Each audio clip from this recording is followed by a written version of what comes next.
Happy Wednesday, everyone. I'm meteorologist Clay Smith, and taking a look at our weather headlines, we'll see another couple of days of near record temperatures across the Delta really into Thursday, and then we'll see some weekend thunder showers move in probably Sunday evening into early Monday, so a little early next week, and then we'll see fall arrive finally as a cold front blasts through the area into Monday. So finally getting a little taste of fall here after extremely long and hot summer. And taking a look at our national picture, we do have this high pressure situated over the Carolinas, and this is what's contributing to the heat and the dryness of the air. And we're going to see records broken across this entire area from Ohio to Missouri, Tennessee, Texas, and portions of the Delta as well. Really, the entire southeast could see records fall today, and we have the system moving into the central plains, and that will continue to the southeast and start to move closer and closer to our area. And you can see the cold air that's behind it in the 30s this morning in the Dakotas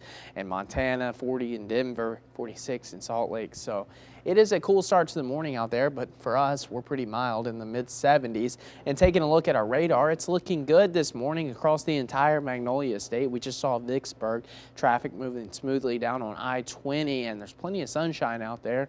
And the same can be said for Louisiana and portions of Arkansas. There's only a couple of light showers into eastern Texas, but other than that, we're pretty dry out there.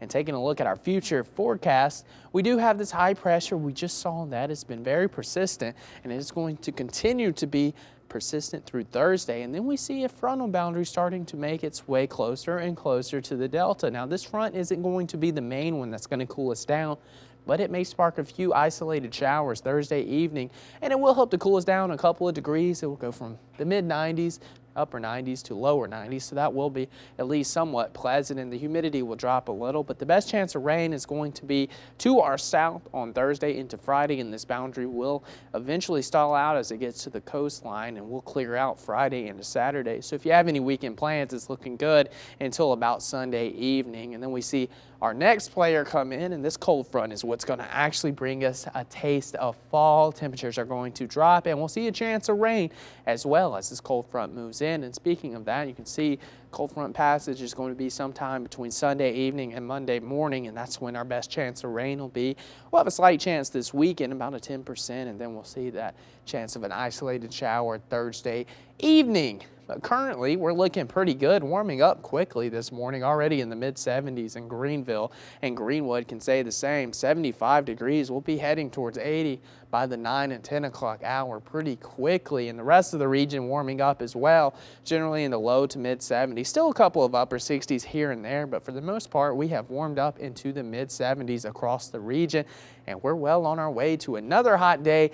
Temperatures around 97 degrees, and for the second day of October, that is about 15 degrees above what we would normally see, and that's why some of these records are going to be coming down. Yesterday, we broke a record in Greenwood by 4 degrees, so we shattered that record, and Greenville also tied a record high, so we could see that again today, and those heat index values as high as 101 degrees, so it's going to be rough out there, so make sure you're following our heat safety tips. Make sure you're wearing loose-fitting clothing. Take frequent breaks from work or exercise. This is important. You do not want to overexert yourself, and drink plenty of liquids. You want to stay away from alcoholic beverages, but water, Gatorade, Powerade will keep you hydrated sufficiently, and avoid direct sunlight. So try to stay inside if you can. If not, try to find a shady tree and take a break. You know, you deserve it.